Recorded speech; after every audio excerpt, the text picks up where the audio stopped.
Good afternoon, everyone. So welcome to our Research, Reflection and Practices Forum. This is our guest lecture series, which we learn and share, and especially from external expertise. So this is our 23rd lecture, and we warmly welcome Professor Musita Simic Benovis today. Thank you so much for accepting our invitation in such a short time. And so this will be first of a two-part lecture. So this is the gender-based lecture that we are having. And on the 11th of September, we will also do one more focused on migration. So welcome once again. So let me give a quick, short introduction to Professor Benavis. She is an associate professor and head of the Department of Economics at the Faculty of Law at the University of Zagreb. She is also a team member of the Pre-Lab EU Horizon Project, ZENRO. She's here currently as a visiting fellow there. Her current research and policy interests include institutional interaction in the business environment, with emphasis on the reform, implementation, and economy of favors, immigrant entrepreneurship, gender equality, and migration trends in Eastern Europe. Prior to joining the academic community, Professor Benovis was an advisor in the Croatian National Competitiveness Council and had worked in the private sector. Both her educational and professional background inspired her to focus her research on institutional changes in the post-transitional economies of Eastern Europe. She has more than 50 scientific papers. I'm just citing few. The speed of a large-scale transformation of political and economic institutions. This is a book chapter.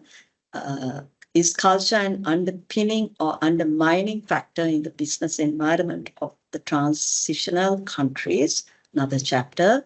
Cutting the red ribbon, but not the red tape.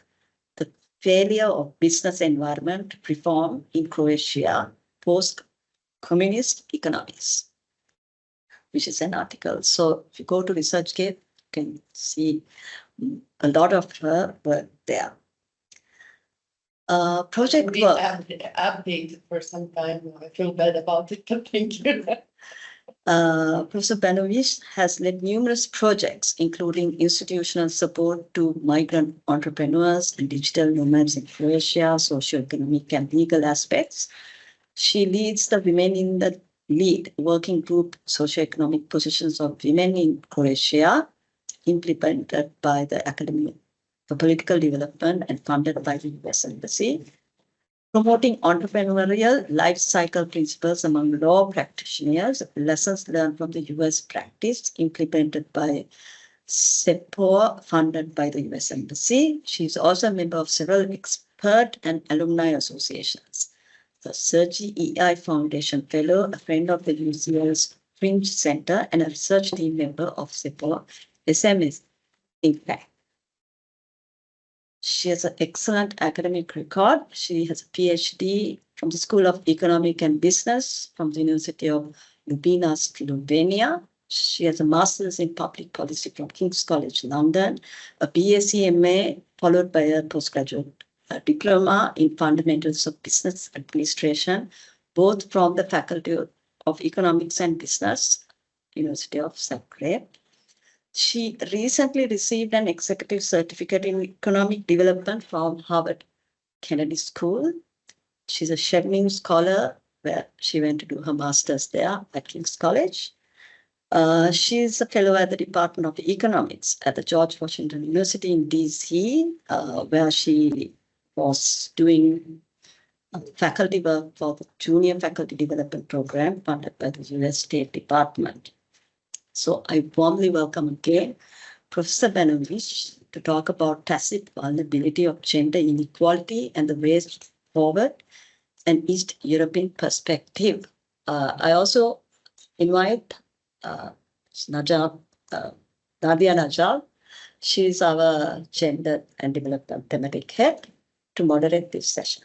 Thank you for this very extensive introduction. Once again, good afternoon, everybody. I'm going to switch to my presentation. Obviously, I had the inspiration to put as many brackets as possible and as many question marks as possible in my presentation. So you heard all about me, and let me now just say what we were discussing that I should talk about today, and what all of you know, I'm quite sure. So what we now know, and now I'm talking from this economics background, is that gender equality is actually smart economics. We've been listening about it now almost for decades, and that is one of the messages that we kept getting. And nominally, it has been supported all over the world. In addition to that, in the last couple of years, due to several exogenous shocks, lockdown being the major one, we had this idea of gender equality being a key for the resilience of the whole nations and the society. Sorry if I left it on the wrong place. But what is actually going on in the world? Oops. No? Shall I? Okay, I can use the mouse. Okay. What is going on in the world today? So let's first compare the Olympic Games. Paris, 100 years ago, Paris this year. For the first time ever, women made half of the athletes in the Olympics. 100 years ago, there were only 5% of women being athletes.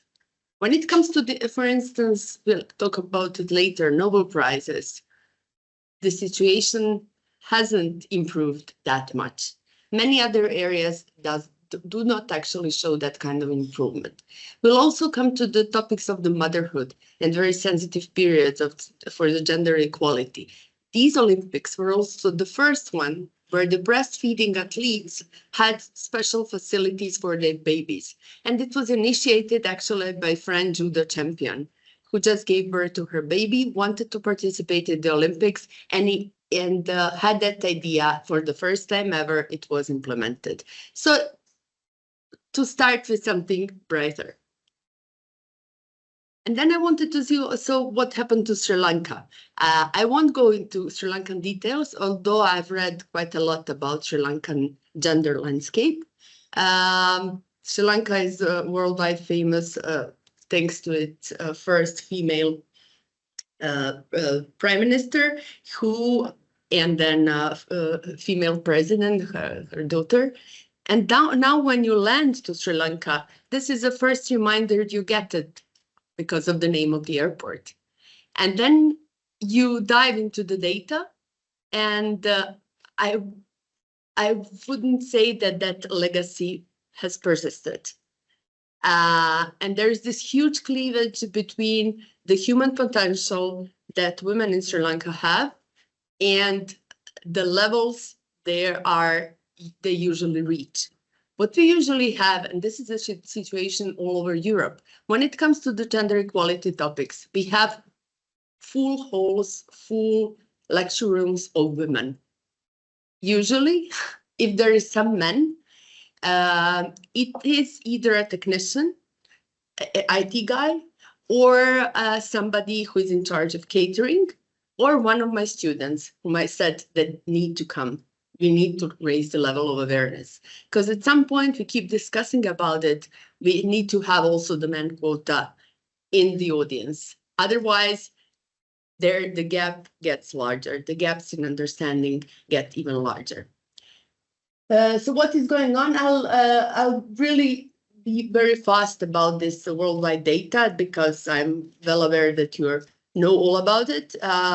For this purpose, I took the UN data, and what I wanted to emphasize, again, now my economics plus public policy background plays its role, is that gender equality shouldn't be something that is sort of a fashionable. It's a must. And it shouldn't be something that women are sort of entitled to, and somebody has given that right to them. It's something that society needs. It's something that societies are already long overdue in achieving that goal. So when it comes to the, and then I'll go also to the European and East European data. When it comes to that boost to the global annual GDP, you see those numbers. So in case we reach the gender equality, like it's very, very easily measurable to what extent would it improve the world GDP. And there are different, of course, forecasts saying that it would increase it even to 20 to 25%. So it's a huge number. So it's something that you cannot neglect that easily. And the only pre-requirement would be that women played an identical role to men in the labor market. Also, when we dive a bit more deeper into the data, then we well know that women are less employed than men, that not only that, they're usually more employed in the sector that are less paid, and also that phenomenon on sticky floor usually applies to women. So there's quite a lot of phenomena that keep being linked to women, even though they're more educated and have, according to meritocratic criteria, much more achievements than men. And then again, what we usually talk about is the gender pay gap. Globally, now women earn 77% in comparison to average men's pay, which is, it doesn't need to be commented. When it comes to the European Union, that situation is a bit better. We now have that gender pay gap of 12.7%, meaning that when talking about the gender pay gap, the gender equal pay day is usually, I wouldn't say celebrated, but we mark it on mid-November, meaning from mid-November to end of the year, women actually work for free compared to their male counterparts. When it comes to the International Equal Pay Day, it is actually around mid-September every year. The situation gets even worse, and that is why I mentioned that vulnerability when women have kids. The South Asia, at least according to UN data, has the most worrisome numbers. So women with children here are paid even the third less than men.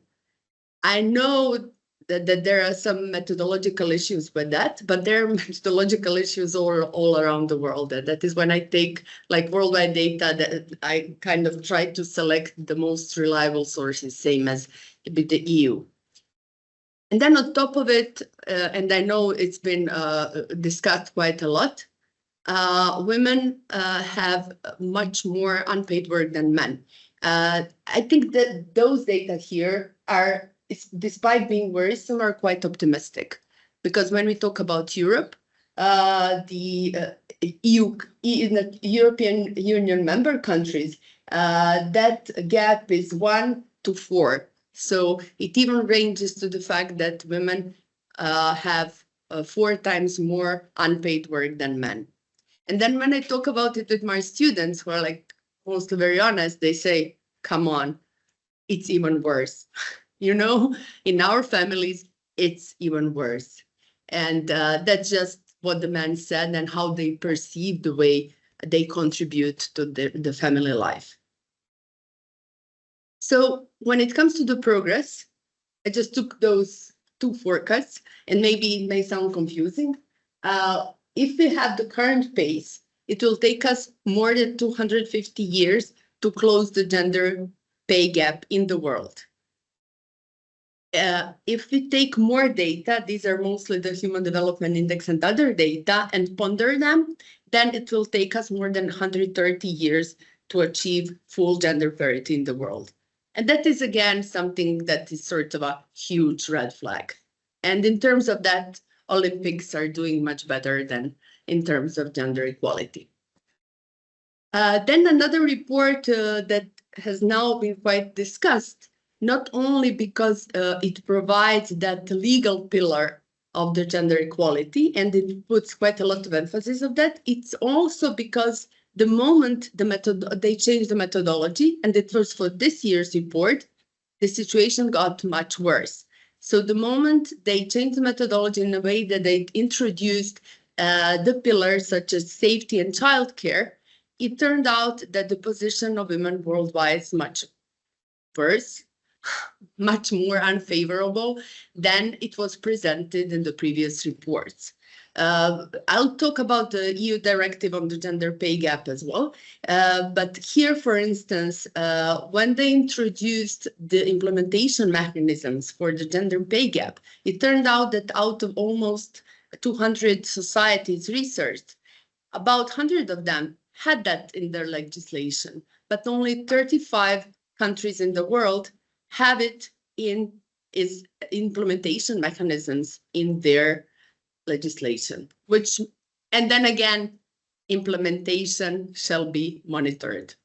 So it turns out that again, on a very nominal level, the gender equality and the topics such as gender pay gap, something that is measurable, are kind of supported by the incumbents. But when it comes, and also by the European Union and the international institutions, but when it comes to the national level and also subnational level, the situation gets kind of questionable, to put it in euphemism. So this is the change of the methodology that they made the major data also showing that when it comes to the legal rights, the women are approximately 30% less protected than men.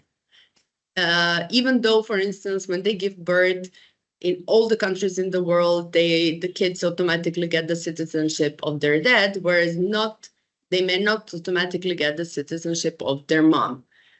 And this again, this famous quote by Laura Tyson, who says, when it comes to the parenthood premium, it is quite shocking that the men are the ones getting it. Okay, so again, and I'm trying to balance the good and bad news. I'm not trying with the most recent glass ceiling data. It seems that we managed to at least break it to a bit. So now this year has shown, at least for the OECD countries, so the most developed countries in the world, has shown some progress, meaning that 33%, so the third of the leading people on the company boards are actually women. As you can see, the countries leading it, and the countries leading it in Europe, is Norway. Can you think of something that makes Norway a pioneer in gender equality? I'm not now trying to mix correlation and causation. Norway was the first country in Europe to introduce the women quota. What they did was more than 20 years ago, they introduced the women quota. So they didn't wait for any subnational legislation to recommend it. They introduced it. France, Spain, they followed that example. But Norway was the first one to introduce it. And then Scandinavian countries followed it. It's similar with the parental leave, things like that. So now you can, of course, it's not the only factor affecting it, but at that time, there was a huge debate. Should that be organically done? Should women just, they're so capable, they're so educated, why don't they just go and climb the hierarchical ladder? But then there are wiser people saying, okay, let's also put it as a legal norm. And then let's also have penalties for that. So now when we talk about EU directives, one of the main points that people warn about, it's not only about recommending something and putting the implementation mechanisms. If you want to ensure the representation of underrepresented gender, the penalties should be differing. The penalties should make it stop at the court level. So if you don't have enough underrepresented gender in your non-executive or executive boards, you shouldn't be able to appoint the board at all. And that's the whole point. Otherwise, with all the financial power political parties and big companies usually have, they simply pay the penalty and everything remains as it was. or they put the so-called silver skirts. They appoint somebody just to make the quota work for them, and that's it. My husband was, and I keep mentioning that as an example because I was so furious when he told me that, was in a supervisory board one quite big bank. So they got informed about the gender quota or EU directive on gender quotas. Then the president of the board, so the executive board, said, well, whose wife is going to jump in? Because in the supervisory board, they only had men. So he pretended to be that president of the executive board, pretended to be very smart and witty and saying, whose wife's gonna jump in? Like an alibi, like a mask. My husband came home furious, and when he told me that, I was even more furious. And then now I'm kind of trying to see, okay, but that's a very important input on how the implementation is going to work in our country, because we need to have it done by mid-2026. So if we have somebody's wives, friends, whoever jumping in just because they're women, then we haven't done much. In any case, when it comes to the glass ceiling, there is some very obvious improvement. The economists here selected, among other countries, Hungary. Why do you think Hungary, and then I'm now adding this Eastern European perspective, was added? Do you have like anything that comes to your mind? The leader? Yeah, they're like Hungary now for years has been very right-wing, very populist. Viktor Orban is the one trying to do everything to keep the so-called traditional family. In addition to that, he tries to do everything to stop the immigration. And moreover, now that's been a very big topic in the Financial Times as well. He invested more than 5% of Hungary's GDP to the so-called baby policies. Mm-hmm. So trying to make women happy about giving as many birds as possible, like making them basically to be baby machines, in order to provide them as many subsidies as possible. So one of the major policies is for women who give birth to at least 4 kids, they get lifelong income tax immunity. So they don't pay income tax till the end of their lives. And these kind of populist measures do not only happen in Europe, but I just point to Hungary because it is a topic in the major media. And also it basically happens in the EU. And now, since that measure is not working, actually, he's proposing to put that measure on the women who gave birth to at least 3 kids. And that would bring additional costs, even though it is quite obvious that that measure doesn't work. And if you can see, Hungary has actually, among the countries listed here, is the only one that hasn't done any progress. Quite the opposite.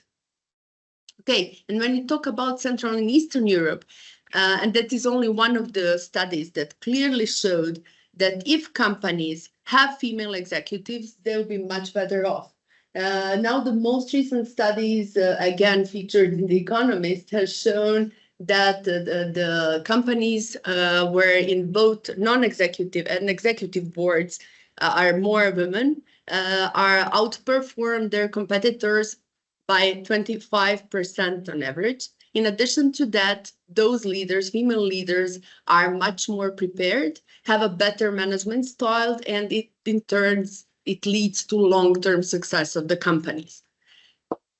And then something, just to, when I talked to some of you, I mentioned that Croatia is a bit bigger actually than Sri Lanka. I double-checked it, 17% bigger in size, but less than 4 million people.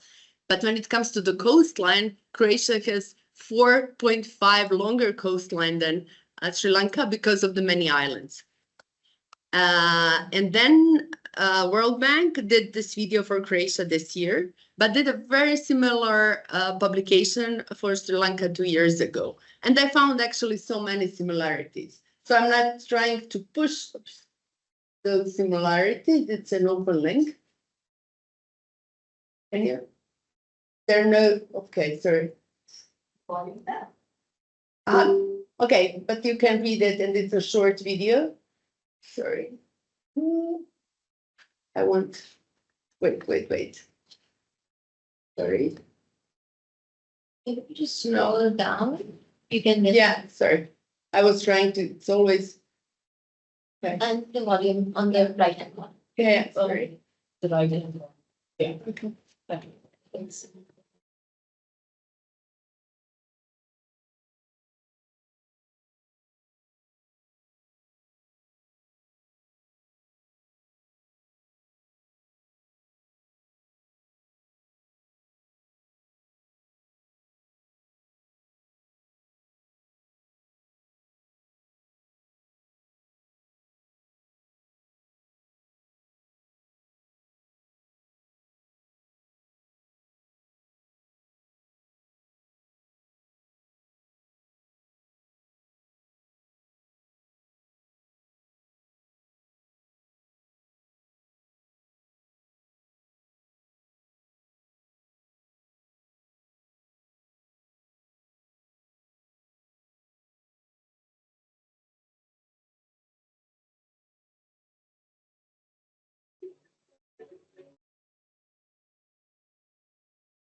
Was I the only one seeing many similarities? I was seeing similarities, but I was also saying that the gap in Sri Lanka is so much bigger. Bigger, yeah. But well, keep in mind that we became an EU member more than a decade ago. And if it was measured like the same indicators, but be much worse before. Things like that being like a top star in terms of primary role of women, just providing the births and doing the family work. Whereas in Croatia right now, when you check the age categories, only the people older than 65, there are more in that age group, there are more men that are highly educated than women. When it comes to this age, the youngest age group that measures the education level, the difference is 15%. So in the young people in the 19 to 29, the difference is 15 to 16%, depending on the statistics, which is huge. And still, there is both the sticky floor and the glass ceiling. We are now just fighting. And then the infrastructure that we talked about for childcare and everything, it depends really on the local level. And with only less than 4 million people, we have 22 counties, 555 cities and towns. So municipalities, imagine that. And that was mainly done for the populist pre-election purposes. And then you have it that way. And then when I talk about, When I talk about Hungary, just not to mention Croatia only as a small nation, we had a mayor of our capital of Zagreb, who has been a mayor for almost 20 years, mainly thanks to his populist measures and mainly thanks to the educated people, left-wing voters who basically stay at home and don't vote. So one of his main measures was, and I'm going to say it very slowly because when we talked about it at an international conference and my colleague from Oxford presented it, all the people in the audience thought that she was mistaken. So what he did, he gave a full salary from the local budget, from the city budget, to every mother who applied who had 3 or more kids. He gave the full salary just for her to stay at home until the age of 15 of the youngest child. Can you get it? So you had women staying at home for about 20 or 25 years, and it usually targeted the groups that were already living on the social help and that were already being so in that unemployment trap for no reason. And that is how he also got so many voters, because there were huge families, but so many problems in the long run, because he wouldn't in the capital invest in the kindergartens, but in that so-called policy measure, mother carer. And then it was debated all over Croatia because some other mothers in the rest of Croatia wanted the same. So imagine you have a lady who's all the kids go to the primary or secondary school and she's still at home, just getting the full average salary just for caring about the kids. And the only condition it was not to put the kids in the kindergarten. So the kids would be at home until the preschool, which again, for the purposes of social mobility and later on outcomes in life is. So that was happening for 2 decades. And that is the Equal Pay Day that I still think it's good just to illustrate the point of that huge inequality, and which is still not the biggest. When it comes to the Central and Eastern Europe, so here we tackle the EU members from Central and Eastern Europe that were mostly former socialist countries. If we had the gender parity that I mentioned previously on the global level, these would be the results, and that is the big study done by McKinsey. So we would have an annual increase of 8.3 of GDP, or an annual 146 billion euros, and that is a huge number. For instance, for Croatia, it would be 5.2. Again, now Croatia is on 3.0 in GDP increase. So if it was only for the full gender equality, what we see also, and I love this graph, is this representation by gender in Central and Eastern European countries when it comes to male and females, and then level of education, labor participation, and the level they participate in. You can see that huge discrepancy. And do have in mind, these are all the EU members that are kind of trying to catch up, trying to converge with Western Europe. This is how the average female representation in executive positions looks like. So Central and Eastern Europe, Nordic countries, and Western Europe. So despite quite a lot of criticism, again, as I said, when I read first about the women's quota 2 decades ago, they were mostly heavily criticized.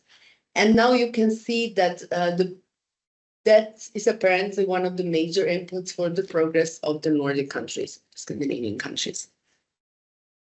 I left it here if needed for the discussion later.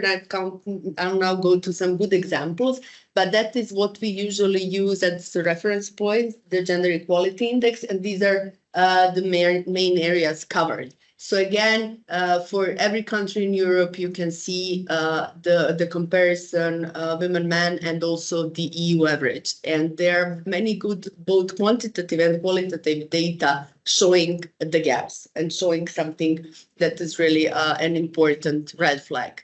in terms of both health. I just put several issues just to see the differences. See, when you check the graduates of tertiary education in the full population older than 15, it doesn't look that bad.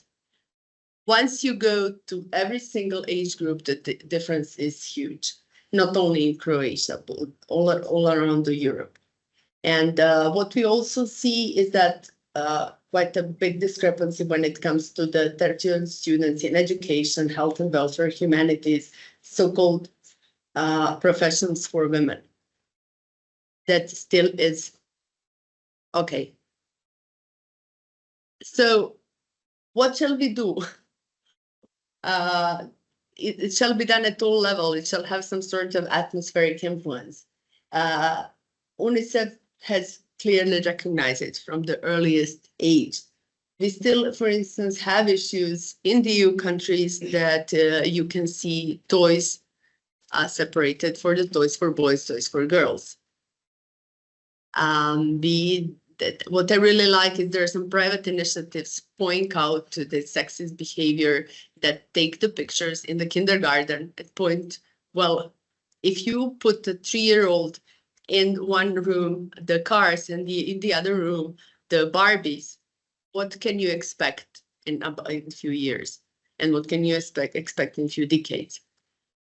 And then what can you expect? The most recent data for the most developed countries, for the OECD countries, show again a huge gap between the key attitudes and key values of young women and young men. Do you know? You know where it goes. So the young women are becoming more and more liberal. The young men are becoming more and more conservative. Depending on the country, that difference goes all the way up to 20%. One of the, let's now mention the states, just to move a bit through continents. In the states, in the last elections, there was 20% of the difference of the votes for Democratic candidates and for Republican candidates. On the election before that, the difference was only a few percent. And that is a huge issue. And then, as economists puts it, it doesn't only have the implication for the dating market. It does have the implication for the society as a whole. And now when I talk about the states, one of the main advisors of Donald Trump is very, very keen, if they win the elections, to implement Viktor Orban's policies, the baby machine policies. What we have in addition to that, there is finally, so Claudia Goldin, her Nobel Prize is called Double Triumph. Do you know why double? One issue, so one topic is that finally she put that motherhood penalty on the mainstream agenda. The other reason for that is that she is the first woman who got the Nobel Prize in economics by herself and not sharing it with somebody else. And as we talked last time, when Esther Duflo got with her 2 other colleagues the Nobel Prize, several titles put it, Kramer, Banerjee and his wife won the Nobel Prize. So despite winning the Nobel Prize at the age of 45, she was his wife. She didn't have the name in the serious media. What I just read 2 days ago was this tragedy next to the Sicilian coast with a British businessman and Morgan Stanley banker and the lawyer that got dead due to the probably somebody's fault with this huge boat, huge yacht at the shores of Sicily. And again, those wives that were on board, despite one of them being a psychiatrist with a long tracking record with charity work, the other one being a designer, again, with a reputation, were only named wives. And that is what we have continuously as an issue where the language models our societal behavior. And that is why I'm trying to kind of put a mosaic, but I know it's sort of inexhaustive. So what Claudia Goldin proved, because she is an economic historian and labor market economist, based on the historic data for the states, she proved that women, once they become mothers, their salaries will decrease. Whereas with the men, it might only slightly decrease, but it mostly will increase. In addition to that, and complementary to that, many other studies have shown that the idea of perception of women when they become mothers, they're usually perceived as less reliable, more absent from work, more distance from work. Whereas fathers, when they have kids, they're perceived to be more balanced, more responsible, more society oriented, and so on. So that parenthood premium gets really a huge burden for mothers. And that is something, and then I didn't want to add too many data. Probably I overwhelmed you already, but there's also the Child Penalty Atlas that is now being presented by the Clayman Institute from Stanford, and they also show similar data. So they show, depending also on the number of kids you have, but some average would be for every kid you have, you get paid 7% less. Is that for women? For women. Mm-hmm. For men, it's very verbal. And then another issue that is often discussed, and I don't feel like going into too many details. So the only country that now still has this population replacement rate, the only developed country, is Israel. All the other ones are on 1.5 or 1.6, eventually 1.7 kids per woman, which in Europe is a huge concern. Because of all the implication it has. And and then again, there's this big issue of the subsidies. Economists had the cash for kids and why policies to boost birth rate don't work. And they had it at the title page. And this is the story I said very shortly about Hungary. For instance, France invested 3 to 4% of their GDP to this so-called family measures. It still didn't work. There are so many factors affecting the position of women, and also the right to give birth and the right to decide how many kids will they have, than just providing the subsidies. And when it comes to all those measures, there's this huge mismatch between the idea of how to improve fertility rates and the idea that usually boys' club of like trust of brains, men's brains, thinks that it would be a trigger for women to have more kids. And to me, it's always kind of insulting for women the way they decided. We, for instance, had in Croatia, thanks to our backward political parties, we had working groups on the abortion. Imagine who would be in the working group in terms of gender. Only men. Like only men on the topic of abortion. Many of them doctors, but only men. They're still only men. And it feels crazy. Okay, when it comes to the EU directives, the one that is mostly discussed now and that I've mostly touched already is the one talking about the representation of women in executive and non-executive boards, meaning supervisory and executive boards.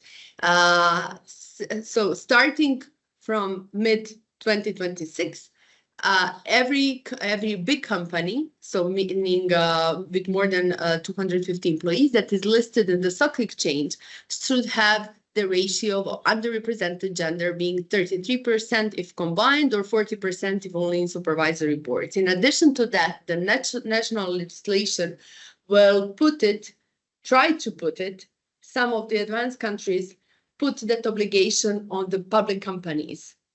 meaning you need to be a role model. You are owned by the state. Why don't, because usually in public companies, that ratio is even more unfavorable for women. Another two directives that are mostly talked about is the gender pay gap that I've already discussed, and also the one of improving the work-life balance.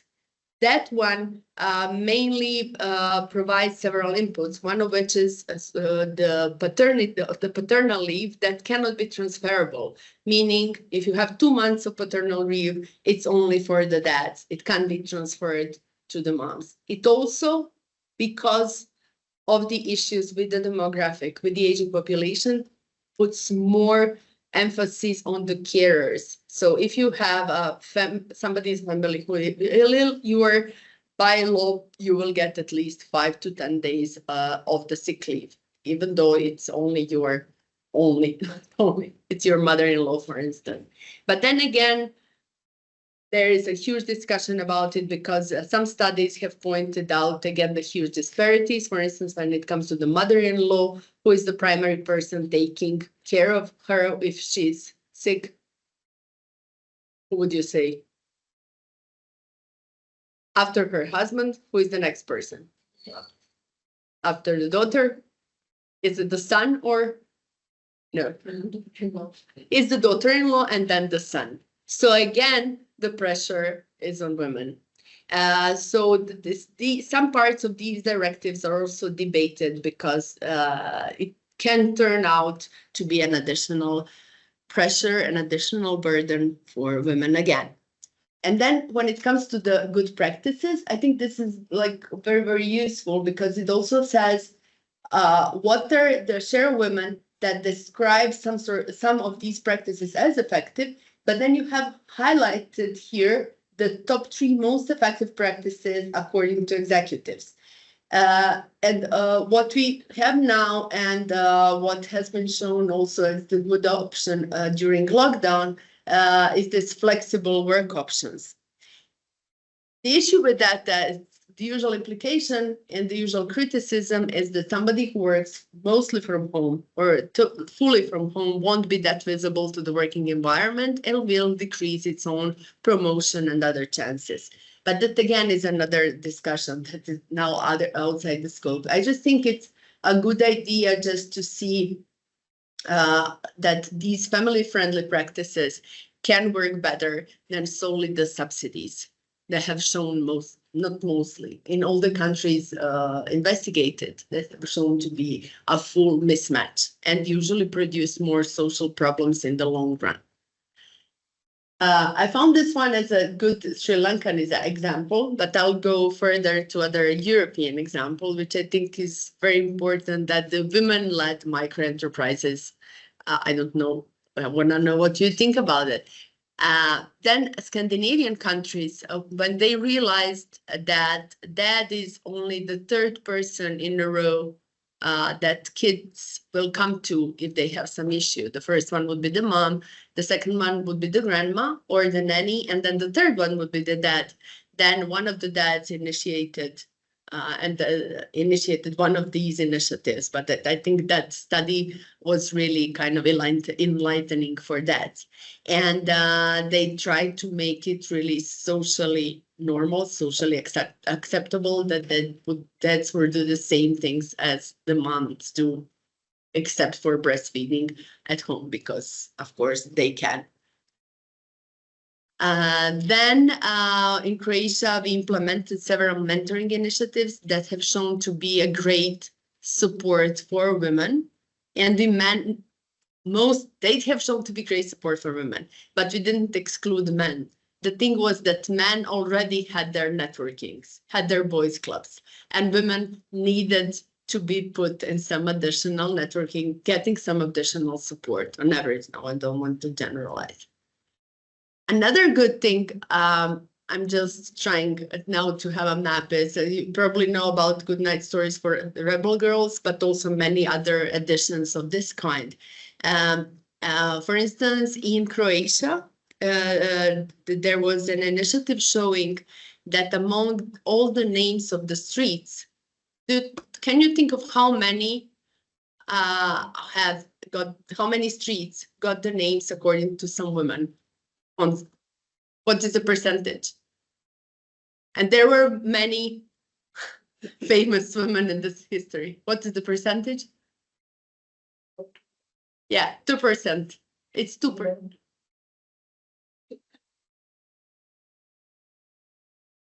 So in Zagreb, sorry, I mean, not in Croatia, in Zagreb, it was only 2%. So there was an initiative, well, we have more women that deserved it to find a way to there. And then one of the initiatives, one of the workshop in the a local library, in the Zagreb library, a workshop for the rebel girls. So every time they discuss the rebel girls, both from Croatia and internationally. And it is for the primary school kids.